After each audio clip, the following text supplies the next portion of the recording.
byanditswe mu Baroma 13 hatubaye ko nta buyobozi budaturuka ku Mana. Niyo mpamvu dusabwa kugandukira abayobozi b'ubu bwami bw'isi, ariko mu gihe cyose batuyoboreye mu nzira yo gukiranuka ntago bazatuyobora gusenga ibigirwamana ngo nubwo ari ubwami bw'isi Imana yemeye uko bubaho, ntibuzatuyobora mu kuyoboka ibigirwamana, ntibuzatuyobora mu kuyoboka ibintu byose birwanya Imana ngo tubyemere nubwo ari ubwami bw'isi bwashizweho na te. Ahubwo ubwami bw'Imana bushigikira igihe cyose ubw'isi bwemeye gukorana nabwo, ariko ubw'isi burasabwa kugandukira ubwami bw'Imana.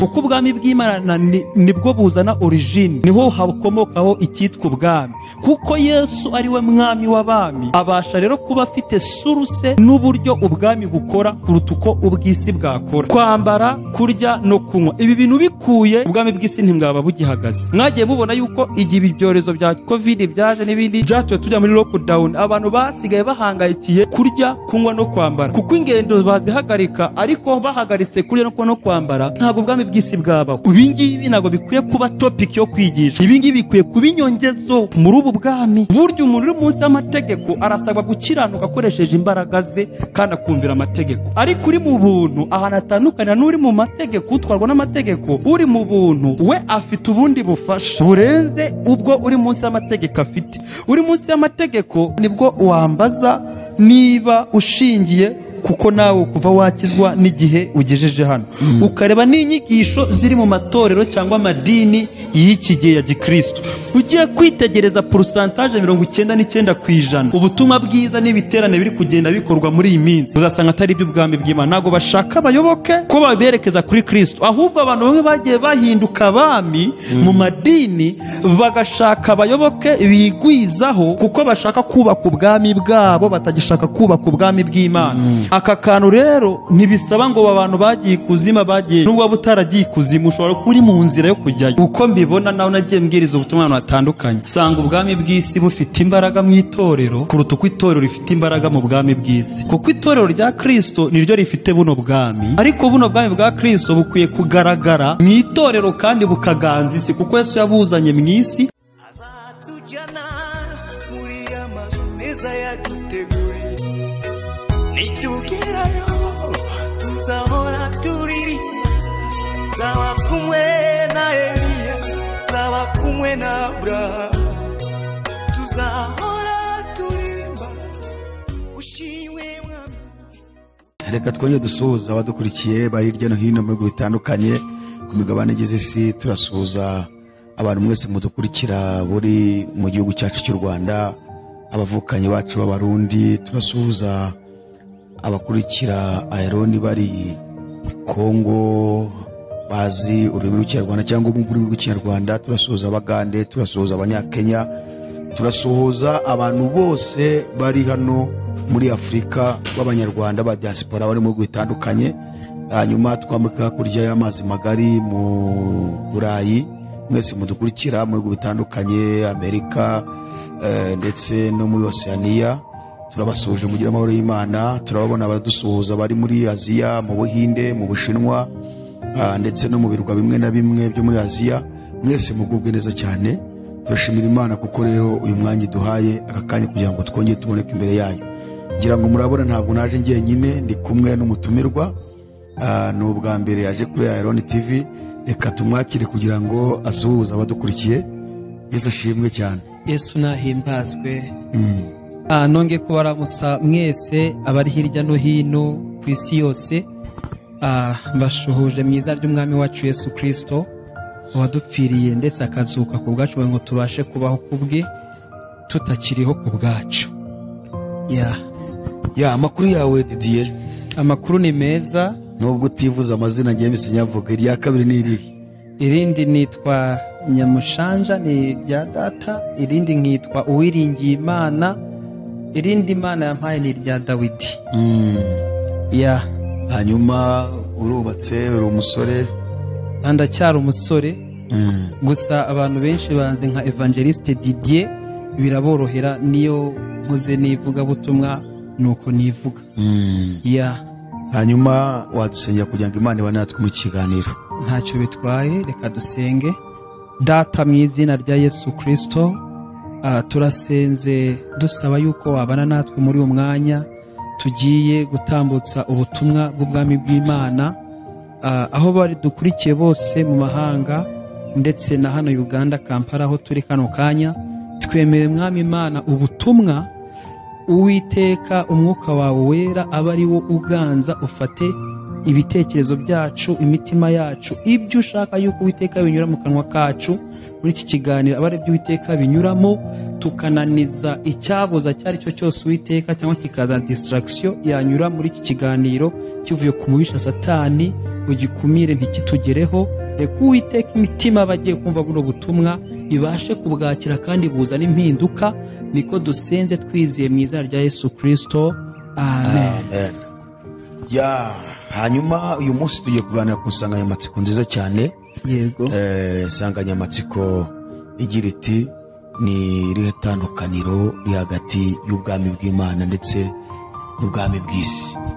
Kuko ibi abantu bakwiye kubimenya cyane ko mu bintu dufite mu butumwa butambuka kuri Aaron n'icyo kiba kirimo, aho tugera tugaragaza uburyo itorero rikunda kwivanga n'isi, rigashaka kwivanga mu bintu bya politike cyane, cyangwa se rigashaka kwivanga n'ubwami bw'isi.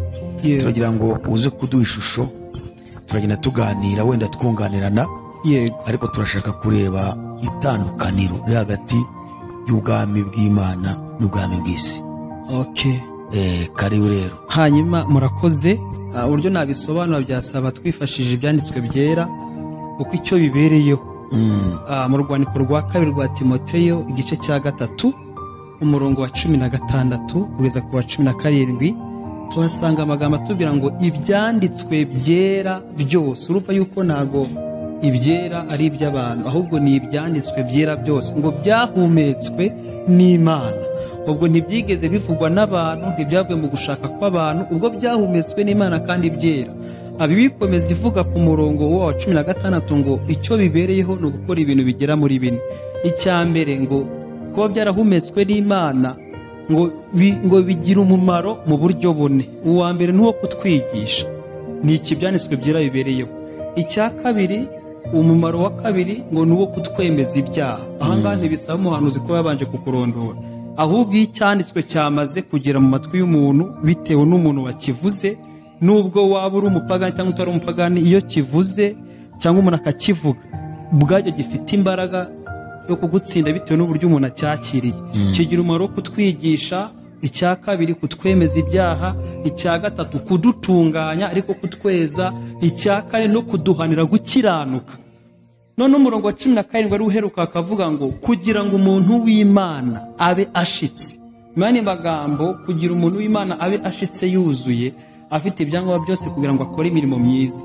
Ikiguzi ni ukwemera ko ibyahumetswe n'Imana ryo jambo ry'Imana, abyemera ko bigira umumaro mu buzima bwiwe. Icya mbere ibyanditswe bikabaho kutwigisha, kutwemeza ibyaha, kudutunganya no kuduhanira gukiranuka kugira ngo tubashe kuba abantu b'Imana bashitse. Bivuga yuko waba uri umuhanuzi, waba uri umubwiriza butumwa, waba uri umuririmbyi, waba uri umwapotre, waba uri umuyobozi w'idini ryo ryose, igihe cyose ijambo ry'Imana risoma utaryemera ko ryo rigusoma, ntago wabona umusaruro waryo. Rero kugira ngo ubwami bw'Imana tubusobanukirwe, ubwami bw'Imana Yesu yatanze urugero avuga ngo nkuko ubwami bw'isi bugaragara bufite protokole n'uburyo habaho cyitwa maranka agenda rutanwa. Yesu yaje kugaragaza avuga yuko ubwami bw'isi ibigaragara ni ibintu bitatu Yesu yavuzeho. Igihe yaje gutambutsa ubwami bw'Imana buzanye, kuko Yesu cyambere we ni umwami. Nubwo hari abami, we Bibiri mugaragaza yuko we ari umwami w'abami. Bivuga yuko Imana ntitesha agaciro ubwami bw'isi, irabwemera kuko nta buyobozi buturuka ahandi budaturutse ku Mana. Niko ibyanditswe bitubwira mu Baroma 13. Mudukurikire abadukurikira kiro kiganiro, ugize amahirwe ukagira naho kwandika byaba byiza, kuko hari ibyanditswe tutari bujye mu mwanya dusoma, ariko ndabibabwira, simbabwira ibyanditswe bidahari, ndababwira aho byerekeye, kuko icyo ntahamya nago navuga ko kiriyo. Byanditswe mu Baroma 13 hatubaye ko nta buyobozi were ku murongo wa mbere budaturuka ku Mana. Niyo mpamvu dusabwa kugandukira abayobozi b'ubwami bw'isi, ariko mu gihe cyose batuyoboreye mu nzira yo gukiranuka, nago bazatuyobora gusenga ibigirwamana ngo nuko nubwo ari ubwami bw'isi Imana yemeye yuko bubaho, ntibuzatuyobora mu kuyoboka ibigirwamana, ntibuzatuyobora mu kuyoboka ibintu byose birwanya Imana ngo tubyemere, nubwo ari ubwami bw'isi bwashizweho na. Bivuga yuko rero ubwami bw'Imana ntago burwanya ubw'isi direct, ahubwo ubwami bw'Imana bushigikira igihe cyose ubw'isi bwemeye gukorana nabwo, ariko ubw'isi burasabwa kugandukira ubwami bw'Imana. Kuko ubwami bw'Imana nibwo buzana origine, niho hakomokaho icyitwa ubwami. Kuko Yesu ari we mwami w'abami, abasha rero kuba afite source n'uburyo ubwami bukora kuruta uko ubw'isi bwakora. Ikintu cyatumye Yesu aza mu bwami, aza mu isi, yaraje kuzana ubwami bw'Imana, ariko atabuzanye ngo bukore nk'uko ubw'isi bwari busanzwe bukora. Yesu yarashatse ko buza bugakora mu mitima y'abantu, kuko ngo Imana yaje ishaka gutura mu mitima y'abantu. Niyo mpamvu Yesu yavuze ngo nimwihane, ntago umubiri ari wo wihana, ahubwo ni umutima wihana, nko kugira ngo ubwami bw'Imana mu bwakire kuko buri bugufi. Abivuga mu rwandiko ubutumwa bwiza bwanditswe na Matayo igice cya 3 umurongo wa 2. Yesu yaza avuga ubwo butumwa, na Yohana nibwo yaje abwiriza ngo nimwihane ubwami bw'Imana buri bugufi. Uwo ni Yohana wabivuze. Ageze muri icyo gice cya 3 cya Matayo umurongo wa 2, yageze ku murongo wa 8, avuga bamaze kwihana, bamaze kwakira ubu bwami bw'Imana, ibyo basabwa. Nyuma yo kwakira ubwami bw'Imana, kubwakira biragusaba kwihana ibyaha, hanyuma ukakira nyiri ubu bwami ari we Kristo. Wamara kumwakira nk'umwami n'umukiza wawe, ukaba wemerewe gutangira kwitwara nk'uko ubu bwami bugusaba. Ubu bwami bwa Kristo Yesu budusaba kwera imbuto zikwiriye abihannye. Ijambo kwihana kugizwe n'ibintu bitatu. Ntushobora kwihana icyaha cyutarigera umenya. Icyo ni icyambere, urasabwa kumenya icyaha kugira ubashe kukihana ukizi. Icya kabiri, ntushobora kwihana icyaha umutima wumva utagucira urubanza cyangwa wumva utababajwe n'icyo cyaha ukora. Iyo ni intambwe ya kabiri. Ushobora kumenya icyaha ukababazwa nacyo, ukaba wanacyatura ndetse ariko ugasigara utihannye. Ushobora kumbaza kwihana none ushatse kuvuga iki muri ubu bwami? Bibiri tubwira mu Migani 28 umurongo wa 13, 28 umurongo wa 13 igitabo cy'Imigani, ngo uhisha ibicumuro bye ntazigera agubwa neza, ariko ubyatura akabireka niwe uzababarirwa. Bishatse kuvuga ko ubyatura aba yakoze etape ebyiri. Aba yamaze kumenya ibyo akora yuko atari byiza, hanyuma yababazwa nabyo akumva adakwiye kubisha, akabyatura. Aba ari muri process yo kwihana. Ngo ariko mu gihe atabiretse, nta gahunda yo kubireka, aba yibesha imbabazi ntazabona, kuko niko ibyanditswe byari bigaragaza. Imigani 28:10 ngo ubyatura akabireka uwazabarirwa. Ubwo ubyatura ntabireke, aba yibesha imbabazi ntazihabwa.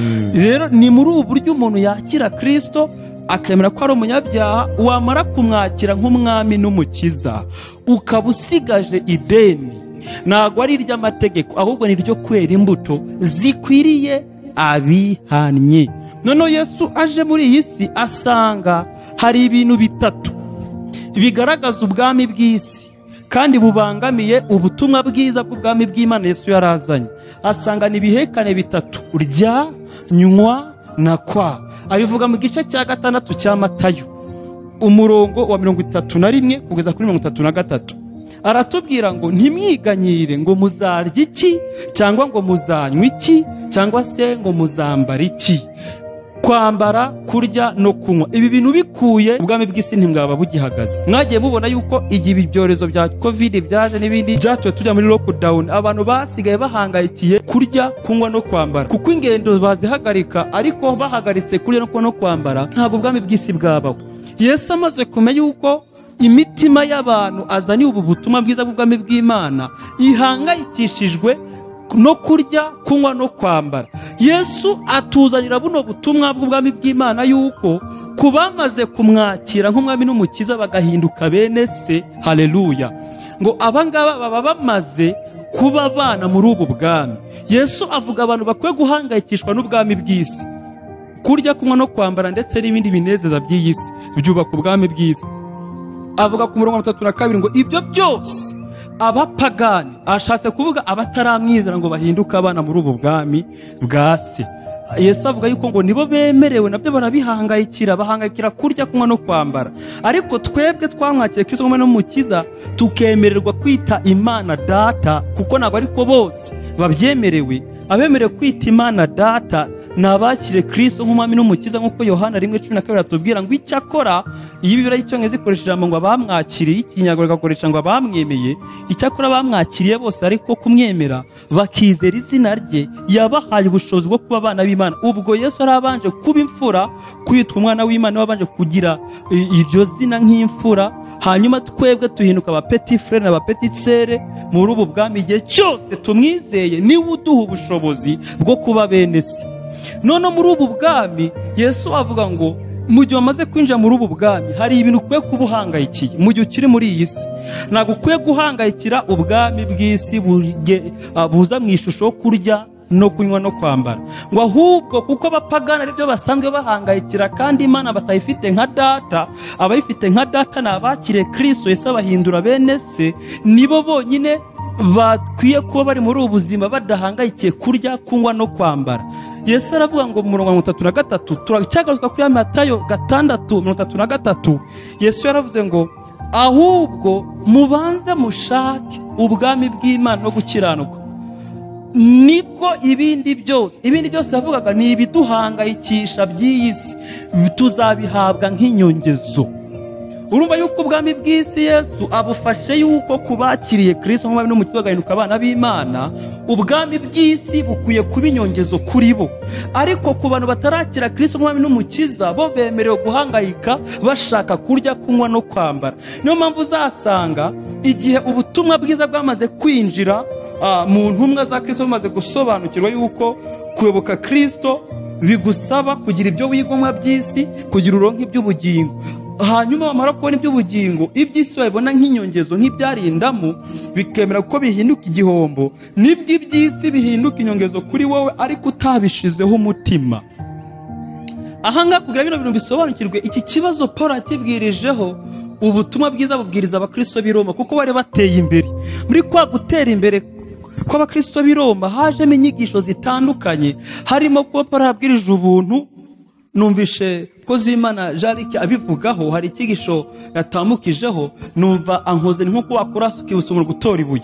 Yavuze ku byerekeranye ubuntu bw'Imana, kuko ubuntu bw'Imana bwaje Yesu Kristo ari we mwami w'abami, yuzuye buno buntu n'imbabazi azanye ubu bwami. Ariko ubwami kubwakira tubuheshwa n'ubuntu, kandi ubu buntu iyo tubanje kugira ngo tubwakire biradusaba kwizera, kuko twakijijwe kubw'ubuntu, ntabwo twakijijwe kubwo kwizera. Hoya, twakijijwe kubw'ubuntu binyuze mu kwizera. Bivuga yuko ubu buntu tubwakiza kwizera, hanyuma tukabuhabwa. Haleluya. Mbere yuko nkomeza kuri ingingo, nkomeza ku Baroma, nabanza nkakubwira uburyo ubu buntu Paulo abuvuze mu Bafeso 2:8 kugeza ku 10. Yaravuze ngo ntitwakijijwe kubw'ikindi, ahubwo twakijijwe kubw'ubuntu binyuze mu kwizera, ngo ntabwo byavuye ku mirimo itegetswe n'amategeko, ntabwo byavuye ku gushaka k'umuntu, ahubwo byavuye ku gushaka kw'Imana, kugira ngo hatagira uwirarira azabone yinjira mu bwami bw'Imana avuga ngo n'imbaraga zanjye, ni ugukiranuka kwanjye, ni amaboko yanjye, n'imbaraga zanjye nashizemo, ni ubwenge bwanjye. Ibyo byose Imana biteje agaciro, igaragaza yuko bwari ubuntu bw'Imana twakiriye, ariko binyura mu kwizera, kuko dukoresha kwizera, twizeza imitima, hanyuma tukakira buno buntu binyuze mu kwizera, kuko kwizera kuva mu kumva ijambo ry'Imana ry'ubwami. Abaroma 10:17 haratubwira ngo kwizera kuva mu kumva ijambo ry'Imana. 10:10 ngo umuntu yizeza umutima we, ntiyizeza umutwe. Umutwe wakira information binyuze muri sanse eshanu zose.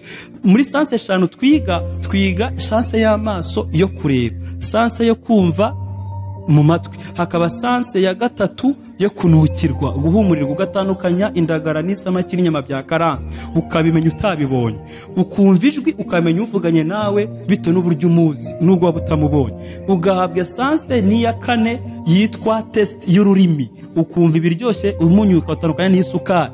Ibi byose ni sanse zinyuramo kumenya. Uku kumenya kugeze mu mutima nibwo wizera, kuko ikintu cyose wamenye ntisobanura yuko wakizeye. Ushobora kumenya byinshi ariko ntubyizere byose. Rero icyo wijeje umutima wawe nicyo wamenye. Niyo mpamvu kumva ariyo sanse Imana ikunda kunyuzamo cyane ubutumwa kugira ngo twizere. Hari n'abanze kwizezwa n'ijambo Yesu yavuze ngo nibura niba mwanze kwizezwa n'iyi sanse yo kumva, mwizezwe basi n'imirimo nkora, mukoresha amaso murebe yuko ibyo nkora byavuye kuri Data. Haleluya. Rero muri izi sanse uko ari eshanu hakaba na sense yo kumva k'umubiri, 5 senses. Izi zose zinyuramo information twakira, hanyuma wamara kumedita uryibwira ayo magambo wumvishe, wamenye cyangwa wabonye, ukahereza umutima. Wamara kwizeza umutima ukatuza akanwa icyo wijeje umutima, ugabarwaho gukiranuka ndetse no gukizwa. Bivuye ko rero amagambo hari etape bisaba. Ndacyari ku ijambo bwami bw'iki bw'Imana, nshaka kubutandukanya n'ubw'isi, mara gusobanura yuko bugizwe n'ibintu bitatu. Ubwo uracyari ku bwami bw'Imana, uracyari uri ku bw'isi? Hano nari nsobanuye ku jambo ku bwami bw'isi yuko bigizwe n'ibintu bitatu: kurya, kunywa no kwambara. Nshaka kuzana reference yindi wabyise ngo ni irya, nywa na kwa. None ubwo ni ukuvuga ngo ubaka kanya uracyasobanura ubwami bw'isi. Nshaka kubutandukanya none nsobanura ubwami bw'Imana kuko nabwo bufite ibintu bitatu. Ubwami bw'isi bugizwe n'ibihekane bitatu: rya, nywa na kwa. Ibi bintu bivuyeho ntabwo ubwami bw'isi bwabaho. Ndetse n'abayobozi ubona barwanira cyane mu myanya yo hejuru, barashaka kurya, kunywa no kwambara, bashaka icyubahiro, kuko ibyo ngibyo bivuyeho nta kindi kibaye byabonekaga batabiruhiye. Ntabwo bakaba barwanira ibyubahiro, kuko umuntu wese wambara neza icyoro kiramushaka. Ufite ubutunzi abasha kubona icyo kwambara, kurya no kunywa. Mbese navuze ngo umuntu wese wambara neza icyubahiro kiramushaka, kuko ufite ntiwakwambara neza udafite amafaranga. Kandi amafaranga agura kurya, kunywa no kwambara. Ibyo bintu uko ushatse kuvuga ati kubera ko twese ari byo bitubeshejeho mu isi, umuntu wambaye byanga byakunda abantu bahita bakimuha icyubahiro, kuko bavuga ati uriya ntasanzwe. Bagutandukanya n'umusazi. Kuko umusazi babona yuko ubwami burya barimo ntabwo ari ubw'isi, kuko basa nk'ari mu bundi bwami. Niyo mpamvu icyo bari ari umuntu uri mu bwami bw'isi yakaba hari ibimuranga: kurya, kunywa no kwambara. Niyo mpamvu Paulo ibi bintu atabishizeho n'agatege pe. Unyibukije ijambo riri mu rwandiko rwa mbere Paulo yandikiye Timoteyo, yaramubwiye igice cya 6 umurongo wa 6 ngo nibyo koko kubaha Imana iyo gufatanyijwe no kugira umutima unyuzwe kuzana inyungu nyinshi. Urumva yuko kubaha Imana abantu benshi hari igihe babyita ngo ni ukwicisha bugufi gusa. Kubaha Imana definition Salomo yarayitanze mu Migani igice cya 8 umurongo wa 13, abadukurikiye bacyumve. Imigani 8 umurongo wa 13 haravuga ngo kubaha Uwiteka ni ukwanga ibyaha. Mwene magambo, niba uvuga yuko wubaha Uwiteka ariko ugakunda ibyaha, uribeshya. Kubaha Uwiteka ni ukwanga ibyaha, ubwibone n'agasuzuguro n'inzara y'ubugoryi n'ibyo nanga. Iri jambo rikongera rikavugwa no muri Yobu 28 umurongo wa 28 ngo maze Imana ibwira umuntu iti dore kubaha Uwiteka ari bwo bwenge. Iri jambo rishira hariya noneho Imigani 8:13 ari bisobanura ngo kubaha Uwiteka ni ukwanga ibyaha, rishira hariya muri Yobu 28 umurongo wa 28 avuga ngo kubaha Uwiteka ariko kwanga ibyaha nibwo bwenge. Noneho kuva mu byaha wanze niko kujijuka. Bivuga yuko umuntu kujijuka ni ukuva mu byaha, kubaha Uwiteka ni ukwanga ibyaha. Bivuga yuko ushobora kwanga ibyaha ugasigarana ubujiji. Igihe cyose wanze ibyaha ugaragaje kubaha Imana, igihe cyose ubivuyemo ugaragaje kujijuka. Bivuga yuko kubaha Uwiteka biza mu ishusho y'ubwenge. Iyo ubwenge rero ubukoresheje niho rero buza n'icyitwa gusobanukirwa cyangwa kujijuka. Iri jambo ryongera kugaruka no mu Bakolosi no mu rwandiko rwa mbere rwa Petero igice cya 1 umurongo wa 14. Urwandiko rwa mbere rwa Petero igice cya 1 umurongo wa 14 haravuga ngo tumere nk'abana bumvira, ngo tureke kwishushanya n'irari twagiraga kera tukiri injiji. Ibuka ijambo kujijuka no kuva mu byaha. Ari kubwira abakijijwe Petero, intumwa Petero mu rwandiko rwa mbere igice cya 1 umurongo wa 14 ngo tumere nk'abana bumvira. Ijambo kumvira rirasabwa kuganduka, kuko kumvira wibuka yuko nk'abana bumvira. Impamvu abita abana nuko azi yuko bahindutse abana binyuze mu kwizera Kristo, baba abana muri ubu bwami bw'Imana. Nubwo bari mu isi ariko bari mu bwami bubiri, ubw'isi n'ubw'Imana, ariko ubw'isi ntabwo ari bwo bubatwara. Ari ikintu ushaka kumenya kugira ngo badukurikiye babyumve neza. turi ku nsanganyamatsiko ivuga ngo ubwami bw'Imana n'ubwami bw'isi itandukaniro ryabo. yego Uri gusobanura ubwami bw'Imana cyangwa n'ubw'isi? ushatse kubanza kugaragaza ubwami bw'isi aribwo nshimangiraho, ubw'Imana ndaje vuge ku bintu bitatu. Wabanje gushimangira ubwami bw'isi, nibwo wari uri kuvuga nibwo muri ndi byose. kuvuga kugira ngo mbutandukanye n'ubw'isi, kuko ubw'isi N'ubw'Imana. ubw'Imana naje mbuvugeho twerekera ku musozo, kuko bwo bugizwe n'ibintu bitatu. Wabanje kuvuga ku bwami bw'isi. Ubwami bw'isi ibintu bubugize, kurya, kunywa no kwambara, cyangwa ibintu byose bikenera kurya, kunywa no kwambara, kuko ni ibintu basic needs. Ibi bintu byose ukuyeho amamodoka, iyo Yesu aba ari muri iki gihe, cyangwa intumwa za Pawulo bari kuvuga yuko atari ubw'amamodoka, kuko abantu nibo babwiriza cyane, ntabwo ari ubwa visa, ntabwo ari ubwo kurira indege, kubera yuko abantu burya ikintu cyose cyo wamaze kugandukira kibasha kukubera umutware. Niyo mpamvu burya Imana igaragaza urukundo Kristo akunda itorero, umubano itorero rya Kristo. Urabona mu gihe cyose umuntu akiri muri iyi si, Yesu ashatse kugaragaza urukundo ruri hagati y'umugabo n'umugore, nk'uko uba n'umugore wawe. Umugore wawe aza mu ishusho y'itorero, wewe ukaza mu ishusho y'umutware w'urugo nka Kristo. Nk'uko Kristo atwara itorero, niko nawe utwara urugo rw'iwawe. Noneho muri amagambo, umugore asabwa kuganduka. Ijambo kuganduka harimo guca bugufi no kumvira. Ukumvira ugasanga mbese amahitamo yawe uyahaye ugandukiye, ukemera ko gutwara. Gutwara harimo icyitwa kuyobora, ariko bisa nkaho nko kuyoboza igitugu, kuko ijambo umutware arategeka, umuyobozi arayobora, we ayitanga nk'urugero. Naho ngo bitandukana ijambo gutwara no kuyobora. Umutware aravuga rikijyana. Niyo mpamvu umugabo nk'umutware w'urugo iyo avuze ntavuguruzwa, ntibivuga yuko atakumva inama madamu wamubwira. Niyo mpamvu umugore urebye itorero uburyo rimeze muri iki gihe, mu buzima busanzwe ukareba n'ingo impamvu zisenyuka, nuko uzasanga abagore muri iki gihe muri mw'isi yose bitewe n'uburinganire bwajeho, uzasanga abagore bahawe gutwara. Mu ma ofisi menshi abagore baratwaye. Biragoye kuba uri umugabo, umugore wawe ari muri ofisi yo hejuru ngo umutware, ashaka kugutwara nubwo waba waramukoye, bitewe na pozisiyo ariho, uburenganzira usanga aho bunyazwe. Noneho bigatera agahinda Imana mu gihe turi mu itorero rya Kristo, tugashaka gutegeka Kristo ngo akore ibyo ashaka, kandi ari we akora ibyo ushaka, akore ibyo dushaka nk'itorero, kandi itorero ari ryo risabwa kugandukira Kristo, rikamwumvira, rigakora ibyo Kristo ashaka. Aya magambo Yesu abigaragaje uburyo umugore aza mu ishusho, umugabo arasabwa gukunda umugore, umugore akagarura urukundo mu ishusho yo kuganduka. Burya kuganduka nabyo biri mu ishusho y'urukundo. Yohana 14:23 haravuga ngo Yesu niwe abivuze ngo umuntu wese nankunda azitondera ijambo ryanjye.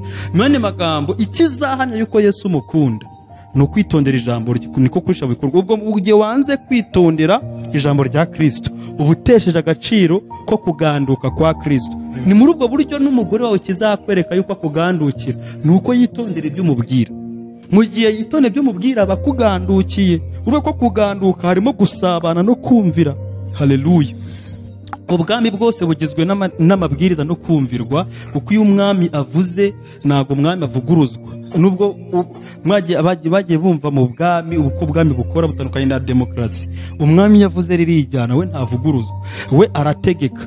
Ntago we ubuyobozi abanza kugishira ngo mbibakorere, cyangwa icyo ashaka umwami aragikora, kuko we amategeko we ayashiraho.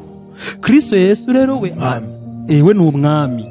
Umwami rero we ntago ari umuyobozi, ahubwo ni umutware. Yesu yitwa umwami w'abami, akaba n'umutware w'abatware. Rero iyo avuze we arasabwa yuko itorero riganduka ritabagiyeho impaka. Niyo mpamvu rero ubwami bw'isi nabwo buzana ishusho y'ubwami bw'Imana, nuko itorero rigaragaza urugo rw'umugore n'umugabo uburyo bakwiye kubana. Niko na Kristo ashaka kubana n'itorero, nubwo itorero muri gihe ritagishaka kubana neza na Kristo, rishaka kuyoboka ubundi bwami, kuyoboka kurya, kunywa no kwambara. Niyo mpamvu uzasanga n'ubutumwa bw'iki gihe abantu babwiriza kugira babone icyo kurya, kunywa no kwambara, kandi Yesu aravuze ngo abana muri ubu bwami bwasi. Ibi ngibi ntabwo bikwiye kuba topic yo kwigisha, ibi ngibi bikwiye kuba inyongezo muri ubu bwami. Noneho ubwami bw'isi niho navyo kuri iriya jambo ngo tumere nk'abana bumvira. Wibuke mu bwami harasabwa kumvira ubwami. Twabaye abana muri ubu bwami. Urwandiko rwa mbere rwa Petero 1:14 ngo kuri 16 haratubwira ngo tumere nk'abana bumvira. tureke kwishushanya n'irari twageraga kera tukiri injiji. Mane magambo ari kubwira abajijutse ariko akababonamo imyitwarire igaragaza ubujiji. Kuba injiji ni ukuba ukiri mu byaha, kuko kujijuka ni ukubivamo. None ari kubwira abakiriye Kristo bagahinduka abana, ariko abona uburyo bari kwitwara nk'abana batumvira kandi barahindutse abana. Mane magambo ni Imana ibafata nk'abana ariko ikaba ifite ikibazo cy'uko abana batitwara nk'abana. Aka tugatandukanye, hari ukuba uri umwana ariko ukitwara nk'aho utari umwana, ugashaka kwigira ikigenge kandi utari iwawe, uri iw'abandi. Rero Kristo asaba yuko nk'uko twahindutse abana muri ubu bwami bwa se, ashaka yuko tuba nk'abana bumvira, tukumvira buno bwami bwa se. Noneho ahita avugana n'ubwo bunagoye. Yesu yaravuze ngo mundebere, kuko Yesu yaraje ab'icyitegererezo ngo tugere ikirenge mu cyiwe. Niyo mpamvu ubutumwa bwiza Paulo yabwirije mu Bakorinto ba mbere 11:1, yaravuze ngo muregere ikirenge mu cyanjye nk'uko nanjye nkigera mu cya Kristo. Bishatse kuvuga iki? Kristo nk'uko yashatse kunezeza se, nta mategeko ahari. Igihe cyose umuntu afite umutima n'ibitekerezo bishaka kunezeza Imana, bizamusaba kwera izi mbuto za Mwuka Wera ziri mu Bagalatiya 5:22. Havuga ngo harimo imbuto yo kwirinda. Uzirinda gukora ibihabanye n'ibyo ushaka kunezeza adashaka. Niyo mpamvu ahangaha niho hagaragaza yuko amategeko atandukanira n'ubuntu. Burya umuntu uri munsi y'amategeko arasabwa gukiranuka akoresheje imbaraga ze kandi akumvira amategeko. Ariko uri mu buntu ahantu atandukana n'uri mu mategeko, utwarwa n'amategeko. Uri mu buntu we afite ubundi bufasha burenze ubwo uri munsi y'amategeko afite. Uri munsi y'amategeko, mu bintu ngiye nitegereza muri iki gihe, uzasanga mbere wasangaga abantu babwirizaga ubutumwa bwiza ndetse n'ibiterane mu makorari. Nk'urugero nk'itorero rizwi cyane mu Rwanda ADPR, ni itorero rifite cyane abayoboke bariyobotse kandi n'ububyutse bwigize bamo cyane. Ahangaha naje kwitegera nsanga habagamo icyitwa ibiterane cyane n'amakorari, agakoresha ibiterane ababwiriza ubutumwa bakaza. Ingingo ariyo kugira ngo babwirize ubutumwa bwiza bw'ubwami bw'Imana bwihanisha abantu kuva mu byaha bakayoboka Kristo. Icyo gihe byajyaga bituma abantu benshi bakizwa, bagakizwa badashaka amafaranga, bakaza baje kuri Yesu bashaka ubugingo boroho, badashakwa ubwami bw'isi. Bakabazi yuko Kristo ari bari bararushye, kurya ko no kwambara mwaragiye baba babifite, ariko bumva nta mahoro babifitemo. Kuko ubwami bw'Imana ariho nshaka kuvugaho nerekeza ku musozo, bwo bugizwe n'ibintu nabyo bitatu. Nibwo wambaza niba ushingiye kuko nawe kuva wakizwa n'igihe ugejeje hano, ukareba n'inyigisho ziri mu matorero cyangwa amadini y'iki gihe ya Gikristo. Ugiye kwitegereza pourcentage 99% ubutumwa bwiza n'ibiterane biri kugenda bikorwa muri iyi minsi, uzasanga atari iby'ubwami bw'Imana. Ntago bashaka abayoboke ko baberekeza kuri Kristo, ahubwo abantu bamwe bagiye bahinduka abami mu madini, bagashaka abayoboke bigwizaho kuko bashaka kubaka ubwami bwabo, batagishaka kubaka ubwami bw'Imana. Kuko Yesu aravuze ngo uvuga iby'ubwe aba yishakira icyubahiro, ariko uvuga iby'iyamutumye kuko aba ari washakira icyubahiro, ubu niwe ukuri. Biroroshe no kwita umenya umuntu ushigikira ubwami bw'Imana n'utabushigikira. Muri iki gihe, igihe cyose uzaba uri mu idini cyangwa itorero ryitwa ngo itorero runaka, ukumva ubutumwa mu cyimbo cyo kubwiriza abantu ubutumwa bw'ubwami bw'Imana bwangisha abantu kuba mu buzima bw'ibyaha, bubakundisha gukiranuka no kubana neza n'Imana, ukumva ubutumwa ahubwo nubwo kubabwira ngo mutatanze bino nta mugisha mwabona, mutakoze bino, mbese bakakwereka yuko ukwiye nubwo waba ufite ibyaha ugatanga ubasha guhumanurwa, kandi ntabwo ushobora guhumanurwa kuva mu byaha atari amaraso ya Kristo akwejeje akaguhumanura. Urasabwa kwiyuzuza n'Imana ubanje ugira amahoro. Noneho mu gihe cyabaye icyo kibazo, igihe cyose umuntu abwirije ubutumwa adashaka ko abantu bihana, atashaka kuberekeza kuri Kristo, ahubwo akaba ashaka fundraising. Muri iki gihe ibiterane byinshi bikorwa bitandukanye n'ibyakorwaga mbere. Ubigenzuye n'abantu bankurikira murabizi, mbere bakoreshaga ibiterane bashaka ubwami bw'Imana ko bwaguka mu mitima y'abantu, ndetse n'abatarakizwa baze bakizwe. Noneho muri iki gihe ibiterane byinshi narabigenzuye, nagiye ngenda mu biterane byinshi hano, nubwo ntazengurutse East Africa ariko aho nabashe kugera uzasanga benshi iyo babwiriza ubutumwa muri iki gihe n'ibiterane bakunda gushiraho baba bashaka icyitwa fundraising, bashaka kugira ngo bakunganye amafaranga. Ugasanga n'ababwiriza butumwa inshuro nyinshi batumiye barashaka ngo buzaze mubwize kuri topic mwitangisha abantu, kuko bashaka kwitangisha ibyo kubaka insengero z'umubiri, kugura ibyuma, noneho bakabwiriza ubutumwa bwo kwitangisha, ntibabwiriza ubutumwa bwo kwihanisha abantu ibyaha. Ako kanya igihe cyose ubwirije ubutumwa ushaka kwitangisha abantu amafaranga, nababwiye yuko amafaranga niyo agura imyambaro, niyo agura ibyo kurya, ni nayo agura ibyo kunywa. Ubwami bw'isi bugizwe n'ibintu bitatu: kurya, kunywa no kwambara. Igihe cyose rero umuntu abwirije ubutumwa indamu ari yararikiye aba yigisha ubwami bw'isi, kandi Yesu yavuze ko ubwami bw'isi ni inyongezo ku wabanje gushaka ubwami bw'Imana no gukiranuka. ubwo waba ushatse kuvuga noneho ngo evangelization yarahindutse mu madini. Ubutumwa bwarahindutse. Ni ukuvuga ngo amadini ubutumwa bwabo n'ubushingiye kuri bwa bwami bw'isi, kurya, kunywa no kwambara. N'ibiterane bikorwa byinshi mu madini uzasanga itageta ingingo nyamukuru: dushaka kugura ibyuma, dushaka kugura itaka, dushaka kugura, mbese ugasanga ingingo nyamukuru niyo kubaka ibifatika, prosperity mu by'isi bifatika. Hano usanga no ku ma TV na radio usanga ya Gikristo usanga bavuga ngo musupporting TV yacu, musupporting radio. Ugasanga mbese ibiterane bibayo nibyo kugura TV, nibyo kugura radio. Ugasanga mbese iterambere mu by'umwuka ntago byitayeho, bashaka iterambere mu by'umubiri. Nani magambo ikintu gikwereka itandukaniro y'ubu bwami uburyo burwanyana.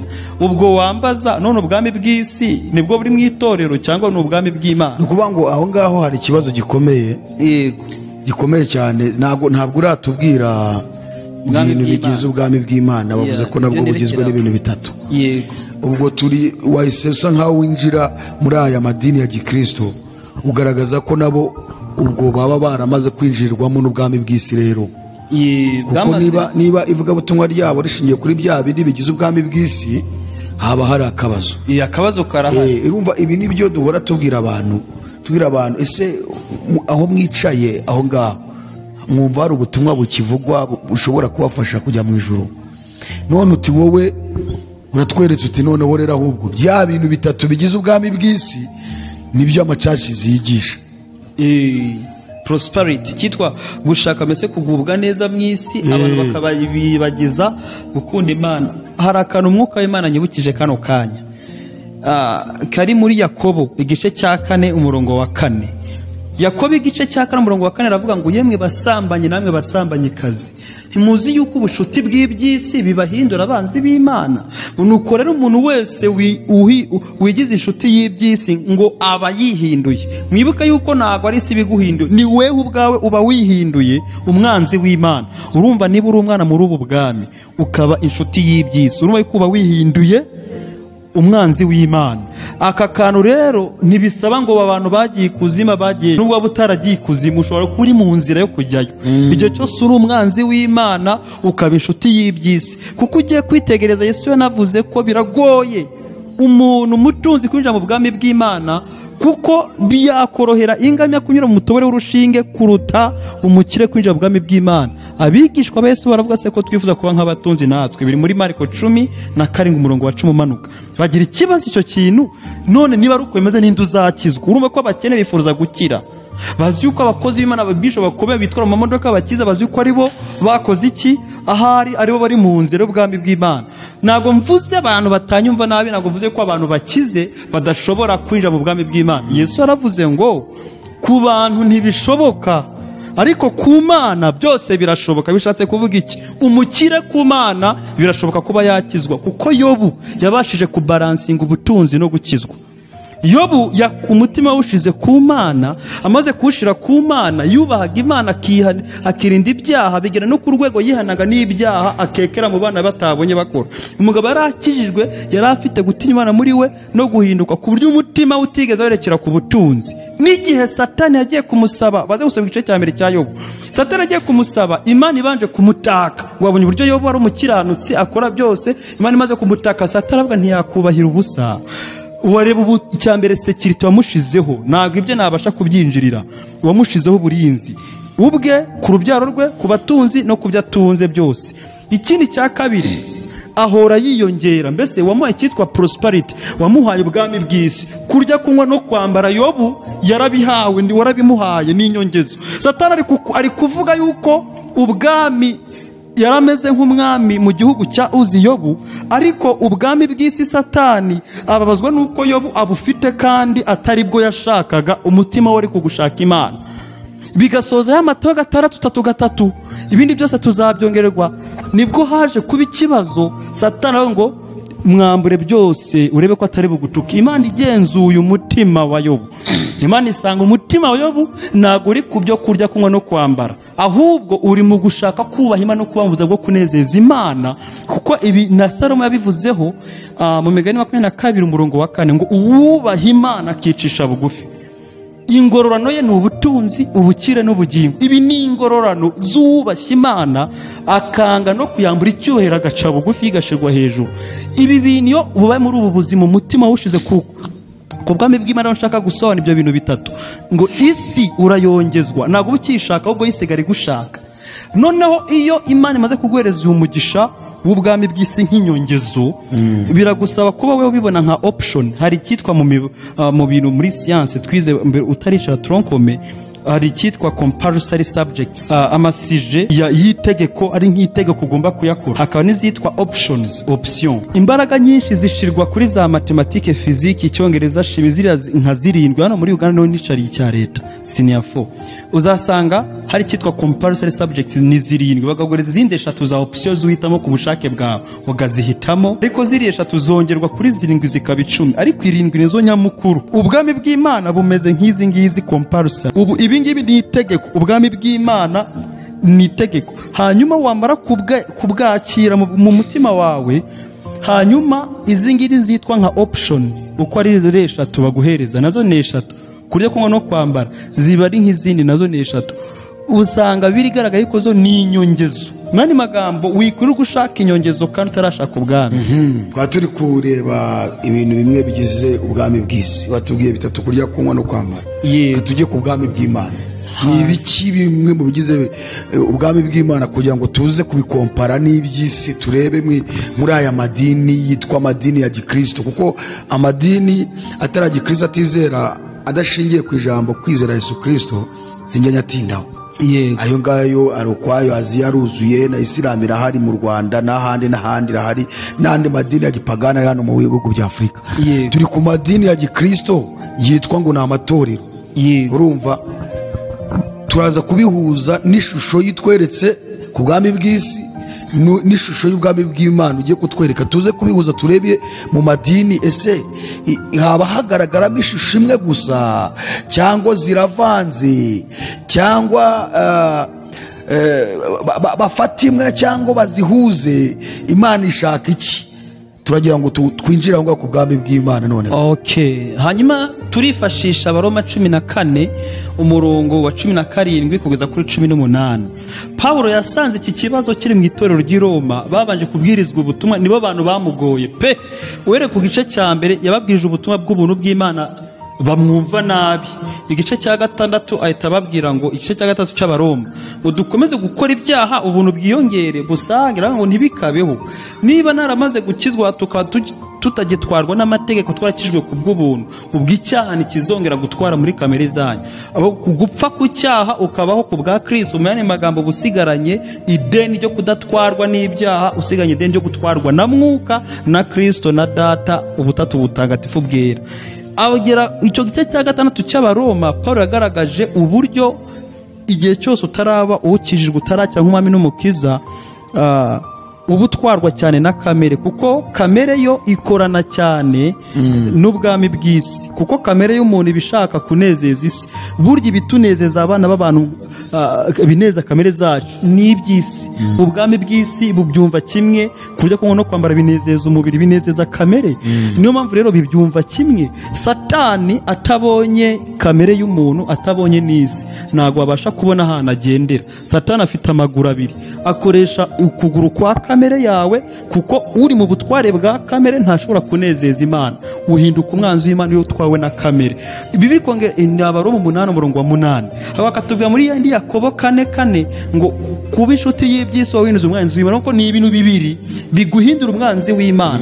Wamara guhinduka umwanzi w'Imana, Bibiri katubwira yuko ngo Satani muri Yakobo 4:7 ngo iyo ugandukiye Imana nibwo urwanya Satani akaguhunga. Biragoye kugira ngo urwanye Satani ugisabana n'isi, ushaka kwinezeza mu by'isi, ikindi ushaka kunezeza kamere ngo utwarwe nayo. Ntibishoboka kurwanya Satani ngo umunga, kuko amaguru ye yombi bukiyafite. Ako karu karumvikana. Noneho kugira ngo bitsinde biragusaba ko umutima wawe icyamburo werekeza kuri ubu bwami. Ariho nshaka gukubita ku ngingo twerekera ku musozo. Abaroma 14:16 haravuga ngo ubwami bw'Imana subwo kurya no kunywa. Impamvu bivuze hano Paulo abibwira abakristo b'i Roma nuko kurya no kunywa bigize ubundi bwami. Ubwo waba ushaka ko uwo murongo ushaka kutubwira ko harimo bya bintu bitatu se yabigarutseho. Abaroma bari bafite ikibazo cy'ibyo kurya no kunywa. Ubwami bw'isi bwari bufite imbaraga nkeya mu gihe cyo kurya no kunywa mu bakristo. Noneho imyambaro yari ya makeya muri icyo gihe, niyo mpamvu itajyaga ibagusha. None igihe haje ababwiriza butumwa baza kubwiza ubutumwa mu itorero ry'i Roma, Paulo asanga babwiriza kurya no kunywa nk'ishusho y'ubwami bw'Imana. Abantu bagashaka cyane gushaka ubutunzi mu bantu, kandi ari abayobozi b'itorero nk'uko abayobozi b'idini babikora muri iyi minsi.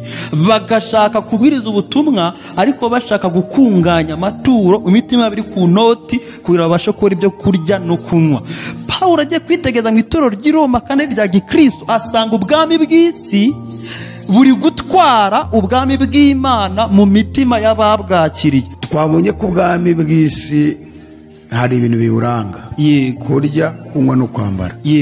None ubwami bw'Imana hajemo ibintu bitatu: so kurya no kunywa. So kunywa.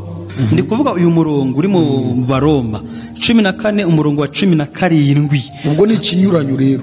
Ni ikinyuranyo. Ngo ahubwo manye magambo impamvu bavuze ngo ubwami bwo kurya so kurya no kunywa, ari gushaka ko ubwami kurya no kunywa ni ubundi bwami, ariko bukaba buri kwitiranywa mu bakristo b'i Roma bitewe n'inyigisho z'ubuyobe zabwirijwe mu bakristo b'i Roma, bagira ngo kurya no kunywa nibyo bikwiye gushakishwa mu gihe baje mu bwami.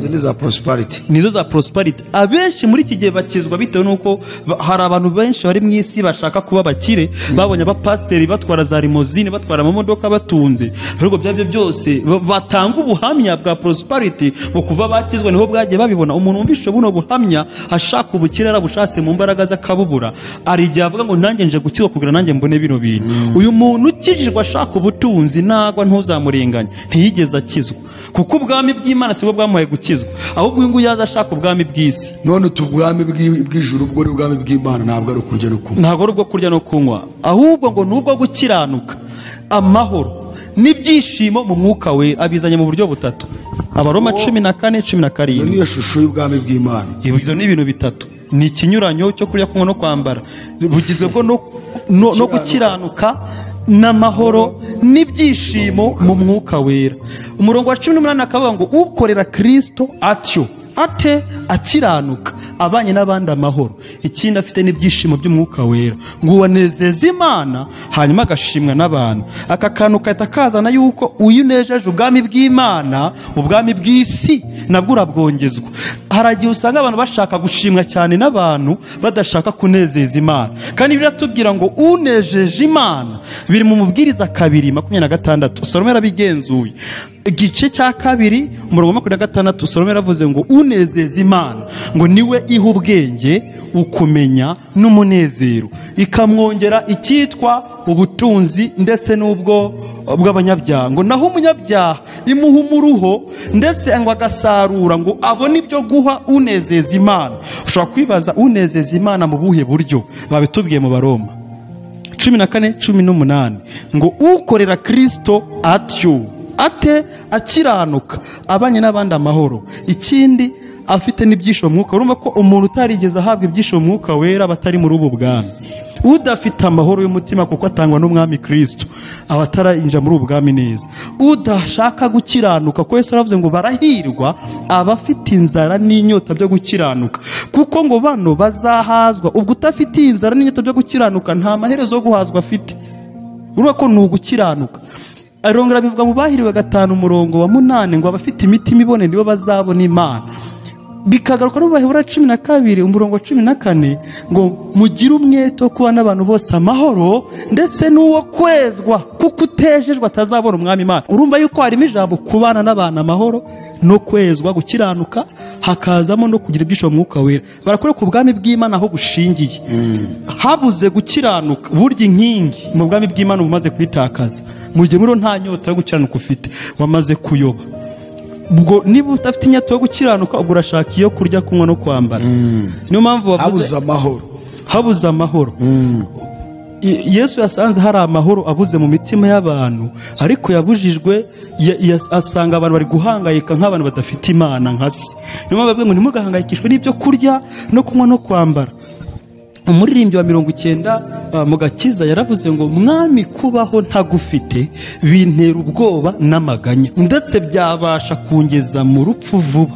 Kubera icyo umwami yavuze yuko ashobora kubaho nta mugabo afite, ashobora kubaho nta mugore afite, ashobora kubaho nta byo kurya, ashobora kubaho nta byo kunywa, ashobora kubaho nta kwambara, ariko avuga yuko kubaho adafite Yesu ngo nibyo bimuteza ubwoba n'amaganya. Mani magambo umuntu yari amaze gusobanukirwa ubu bwami, amenya yuko ufite Kristo ibindi abyongezwa.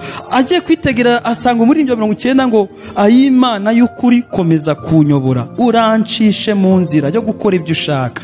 Ngo mwami kubaho ntagufite bintera ubwoba n'amaganya. Umuntu yakaba yavuga ngo kubaho nafite ubwami bw'Imana, kubaho muri njyewe nta nyota yo gukiranuka n'inzara mfite, kuba muri njyewe ntabanye n'abandi amahoro, kuba muri njyewe nta byishimo bw'umwuka wera mfite, bintera ubwoba n'amaganya. Mani magambo uzasanga muri iki gihe abantu benshi iyo babuze minerivare y'abana muri iki gihe bari kujya ku ishuri, usanga batangiye kuganya. Mwani magambo aho ngaho habaye ikibazo cy'uko atangiye kubura amahoro n'ubwami bw'isi bwo bumubujije amahoro, kandi akaba abuzwa amahoro no kuba atakiranutse, kuko nta mahoro y'umunyabyaha niko Uwiteka avuga. Mwani magambo umuntu ukwiye kubura amahoro n'udafite ubu bwami bw'Imana, kuko nubwo gukiranuka nubwo amahoro nubwo ibyishimo mwuka wera. Ubwo umuntu udafite amahoro rero nta bwami burimo, nta bwami burimo, kuko bamaze kubwimura. Abakwiye kwiyuzuza n'Imana by'umwuka atabifite nta bwami buhari. Iyo nkinga bayitakaje. Gukiranuka ntako nta bwami buhari. Uko ni ukuri. Nubwo yaba ari bishop cyangwa apostle cyangwa ari umwigisha waho undi ruharwa, uko niko bimeze. Ari ukora ibitangaza. Izo ni impano. Izo nkingi eshatu ngo zaratakaye, nta bwami buhari. Niyo mpamvu iyo umuntu azishizeho umutima, gukiranuka no ko n'abandi bose amahoro no kubarana no kugira ibyishimo mwuka wera, Bibiliya ivuga yuko ngo ibyo binezeza Imana ngo kuko ukorera Kristo atyo. N'Abaroma 14:18 gukorera Kristo atyo ate akiranuka abana n'abandi amahoro, kirafite ibyishimo mwuka wera ngo wanezeza Imana. Twabonye yuko kunezeza Imana bitagarukiraho, ngiyo uyinejeje niko Salomo yavuze. Bivuga ko niba ubwami bw'Imana iyo twabwakira tukabugenderamo atari ubw'amagambo ahubwo ari ubw'ibikorwa bigaragara, ukamuza bwo gukiranuka. Kuko no mu rwandiko rwa mbere rwa Petero 1:15 ravuga ngo nk'uko yaduhamagaye ari yera, aba ariko natwe tubabera mu ngeso zacu zose. Kubera iki bashaka yuko dusa nayo mu ngeso, nuko mu magambo dushobora gusa nayo. Na Satani nawe yabwiriza ubutumwa, afite intumwa zibasha kubwiriza ubutumwa. Yesu ajye kurasanga bashobora gupirata ubutumwa ariko ntibapirata imbuto. Atabwira no gusatira kugera ku musozo. Yego. Kugira ngo igihe kitatubana kirekire. Yego. Ni byinshi byo kuvuga. Yeah. Ahubwo reka tugaruke gatoya. Tugaruke gatoya ku bwami bw'isi n'ubwami bw'ijuru, itandukaniro ryabwo. Munini twawushije intego, ariko dushaka kureba ishusho y'uduhaye. Utweretse ko amaguru cyangwa se ibintu bigize ubwami bw'ijuru, ubwami bw'Imana ni ugukiranuka, amahoro no kwishimira umwuka wera. Yego. Hanyuma ubwami bw'isi ni ukurya no kunywa no kwambara. Ariko hari andi magambo babaye hejuru mu Baroma. Ku bwami bw'Imana atari ukurya no kunywa. Aha. none Nandi magambo bari kuba ko ari ubundi bwami. None. batabita ko ari ubwami bwe nuko ari ubundi bwami. none ubwami bw'Imana bugaragarira hehe? Ubwami bw'Imana bugaragarira mu babwakiriye ariko bakiriye Kristo ari we nyir'ubwami. Abo bamwakiriye cyangwa Umwami bamwakiriye n'umukiza. wabita baki nabahe? Nibo bita abizera muri Kristo, kuko hari abizera batandukanye, hari abizera muri Buddha, hari abizera mu bigirwamana n'andi madini, ariko abizera Kristo w'umwami n'umukiza ngo nibo yahesheje ubwo burenganzira bwo kuba abana b'Imana. Abo nibo bwakiriye ubu bwami. Abo twabasanga hehe? Abangaba biragoye kubasanga tuba ngo mwitore ngo uyu ngo ari muri ubu bwami, ahubwo Yesu atubwiye icyabitwereka kubitandukanye n'abakorera ubwami bw'umwijima. Yesu yaravuze ngo bazatumenyera ku mbuto. Icyatumye Yesu avuga ku mbuto nuko arazi yuko impano zishobora gusa zikajijisha abantu. Avuga yuko imbuto badashobora kuzipirata kuko uyobowe n'umwuka. Yavuze yuko aka karureka nkavugeho gato, abantu benshi bazi yuko kuzura umwuka igihe cyose umuntu kuko yuzura umwuka akavuga mu ndimi agahanura, bazi yuko ngo ubwami buri muri we. Bibiliya igaragaza yuko izi ni impano za mwuka ndetse zishobora kutwerekanaho umwuka, ariko kuyoborwa na mwuka ni kimwe no kuwuzura ni ikindi. Naje kwitegereza nsanga umuntu wese yuzura umwuka w'impano yahawe. Iyo wahawe kwigisha, iyo wahawe guhanura, igihe cyose uri kooperera muri iyo mpano y'ubuhanuzi uba wuzuye umwuka w'ubuhanuzi. Igihe cyose uri kwigisha nk'ubu turi kugatanga ikiganiro nigisha, ndi mu mwuka wo kwigisha. Mu gihe ndi kuvuga mu ndimi mba nuzuye umwuka w'indimi. Mbese izi mpano ntabwo zisobanura yuko nyoborwa n'umwuka, kuko ushobora kuzura umwuka ukayoborwa na kamere. Nicyo kibazo abagalatiya bari bafite, kandi yarababwiye ngo nubwo mwuzura umwuka ariko nimukomeza kuyoborwa na kamere mukora imirimo ya kamere, ubwami bw'Imana ntabwo muzabwinjiramo muri benshi. Uko bari bameze n'abikorinto yego urwandiko rwa mbere rw'abakorinto 13 Pawulo abitegereza asanga muri bo asanga nta mbuto y'urukundo barimo, ariko bari bigwijeho impano, bavuga indimi z'abantu n'iz'abamarayika, bakavugira kwizera kubasha guterura imisozi, bakagira umwuka w'uburondozi babasha kureba ibihishwe byose. Ariko muri bo bitegereza asanga muri bo nta rukundo. Urukundo ntabwo ruri mu mpano, ruri mu mbuto. Abadukurikiye babyumve, urukundo ntabwo ruri mu mpano, ruri mu mbuto. Abagalatiya 5:22 ngo imbuto z'umwuka, urukundo ni ambalage itwikira izindi mbuto zose zikurikiramo. Hanyuma rero icyo nashaka kumenya, yego, tubonye ko ubwami bw'Imana bugaragarira mu bizera Yesu Kristo, yego, kandi bari hose, yego. None turebe ishusho rero yabo y'ubwami bw'isi n'ubwami bw'Imana mu bizera. Ubundi ababizera bagira amahuriro yahe? Bahurira hehe? Mbese ushatse kuvuga ngo ni gute twabatandukanye? Kuko bose mu itorero barimo. Abayoboka ubwami bw'isi bishushanya ko bari mu bw'Imana. Nuko tushaka kureba ko ishusho y'ubwami bw'isi twayibonye ni ukurya, kunywa no kwambara. Ishusho y'ubwami bw'ijuru ni ugukiranuka, amahoro no kwishimira mu mwuka wera.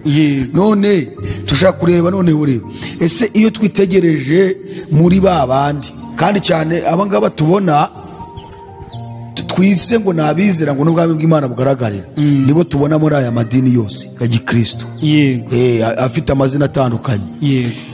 None iyo twitegereje, wowe witegereje, iyo nitegereje, ese ubona aba bantu bari mu madini ya gikristo aribo twita ngo niho ubwami bw'Imana bugomba kubonekera, yego, kandi twabonye bigize ubwami bw'Imana, yego, ubibonayo ari byo byonyine? Cyo ni icya mbere mubajije. Icya kabiri, ese nta bwami bw'isi buriyo ukurikije biriya bintu bitatu wavuze, haba mu ivugabutumwa ryaho, haba mu ndirimbo, haba mu kwigisha, tushaka turebe ko hari igihe twasanga twarinjiriwe n'ubwami bw'isi tukagira ngo turimo kujya mu bwami bw'Imana, kandi ubwami bw'Imana bwaragiye. Wamaze kutwereka ko umuntu wese ugize inshuti y'iby'isi, niko Bibiliya yatubwiye muri Yakobo, aba ahindutse umwanzi w'Imana. None niba biriya bintu bitatu byaragezemo, ntabwo mbizi, wowe nyine uri kubitubwira, ngo wasanga abantu barahindutse abanzi b'Imana. Ese ibi bintu by'isi tubonye, kurya, kunywa no kwambara, hari ahantu biriyo, cyangwa hariyo gukiranuka, amahoro no kwishimira mu mwuka wera? Njyewe uko ngenzuye uko mbibona nawe nagiye mbwiriza ubutumwa ahantu hatandukanye, nsanga ubwami bw'isi bufite imbaraga mu itorero kuruta uko itorero rifite imbaraga mu bwami bw'isi, kuko itorero rya Kristo niryo rifite buno bwami, ariko buno bwami bwa Kristo bukwiye kugaragara mu itorero kandi bukaganza isi, kuko Yesu yabuzanye mu isi, ariko ngo ab'isi ntibabasha kumenya, ngo ariko abamumenye abanga nibo bakwiye kugaragaza ubu bwami mu myitwarire no mu mivugire, ndetse n'ivugabutumwa rikwiye kuganza ari ubwami bw'iki bw'Imana. Ariko muri iyi minsi nshinge nk'uko cyubajije, ni ukuri mpamanya n'umwuka w'Imana, nsanga ubwami bw'isi bufite imbaraga mu itorero ku buryo na Satani yamaze guhabwa icyicaro, aricyo twita amaroko church. Kuvuga ngo aya maroko churches ariyo mu gifaransa bita ngo ni église locale, yego niyo nyine bakunze kwita ngo ni amatorero, yego. Ariko ibi birabivuga mu maroko churches cyangwa urabivuga mu itorero rya Kristo rya rindi ryo mu mwuka?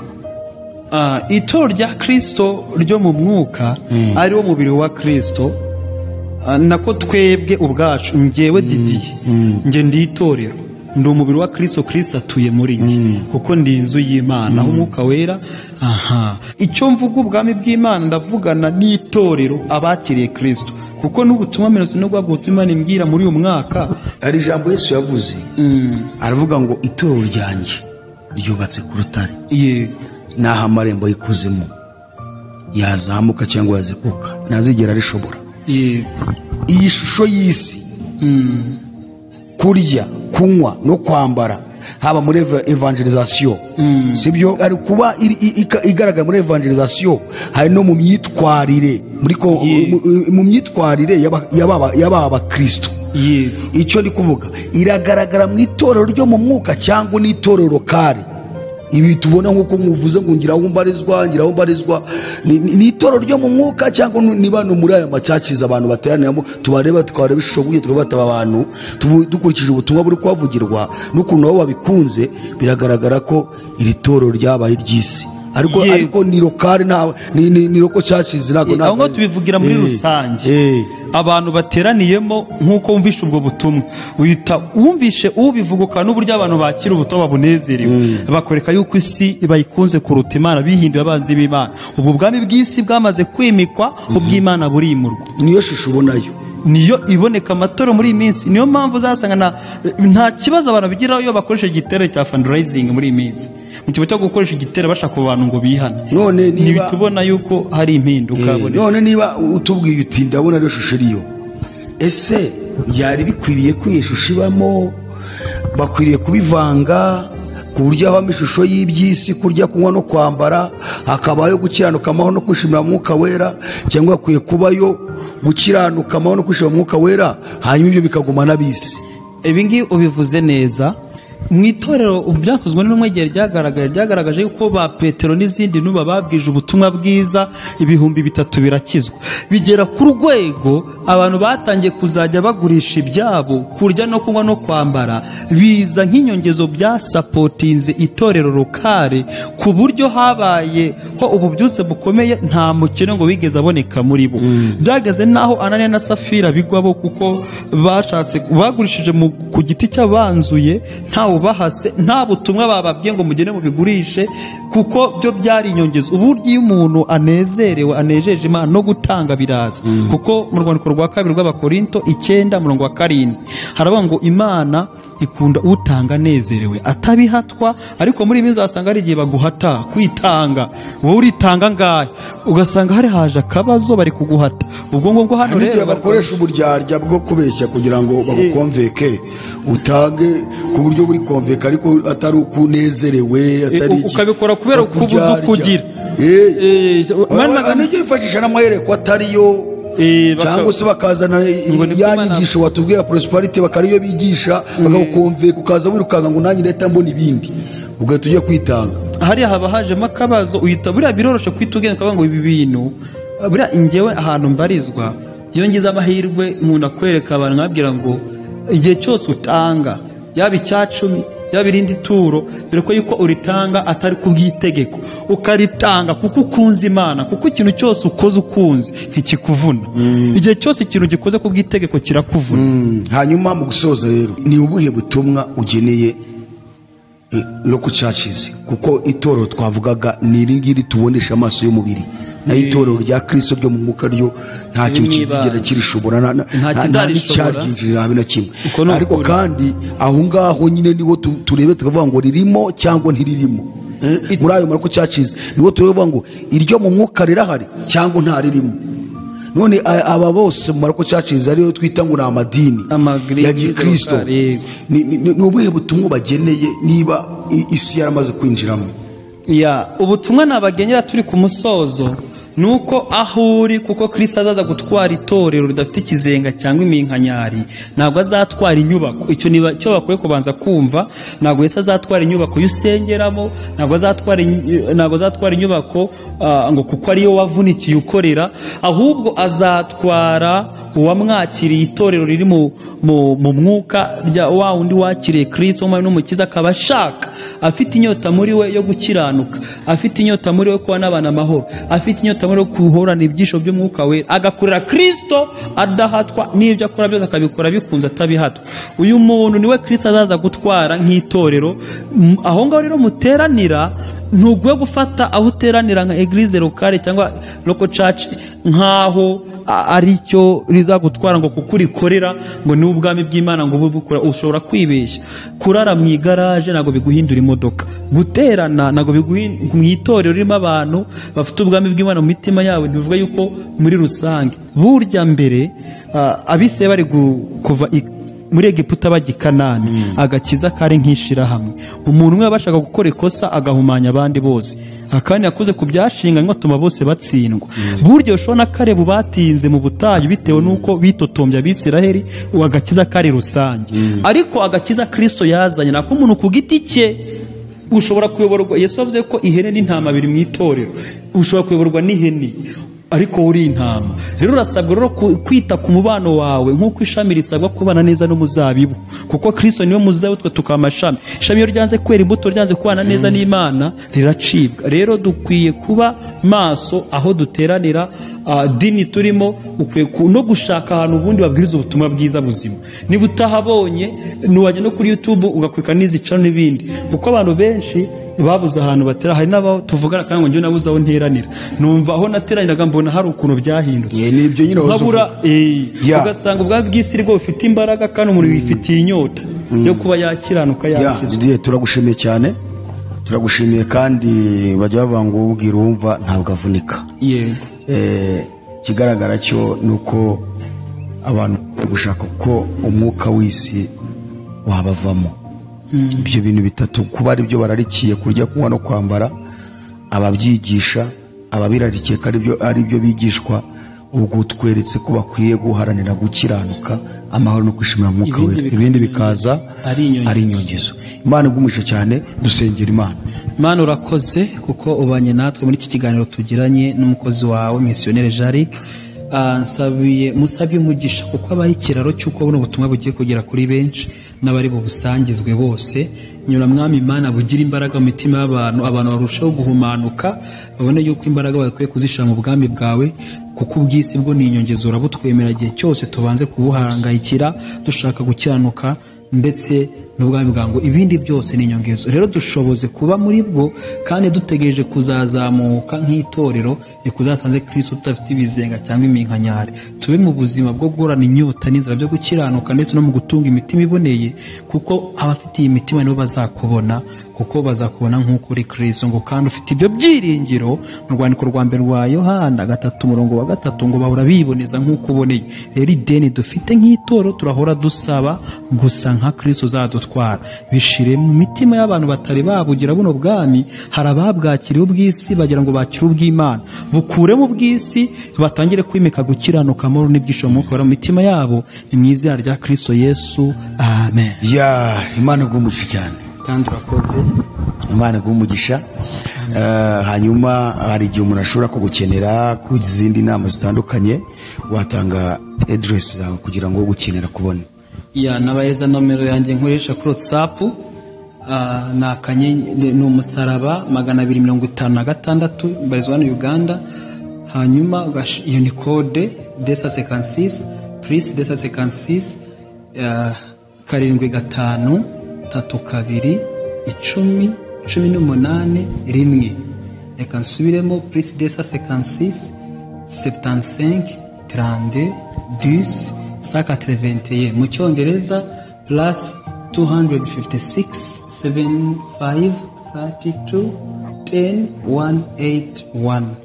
N'uburyo niyo nomero nkoresha kuri WhatsApp, n'ibindi byigisho ndabifite aho wakinarikiraho no kurengera n'ibindi n'ibyo wambaza. Imana ikumpera umugisha. Nitwa Didier, ndacyari umusore ushima Imana.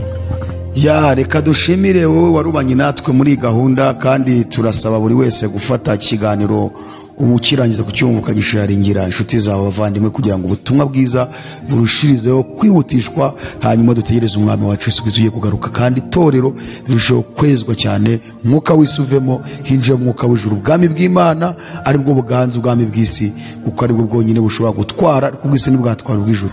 Imana ibahe umugisha rero, ikiganiro akagaruka. Shalom shalom. azatujyana muri amazu meza yaduteguriye, nitugerayo tuzahora turirimba, nzaba kumwe na Eliya, nzaba kumwe na Abrahamu.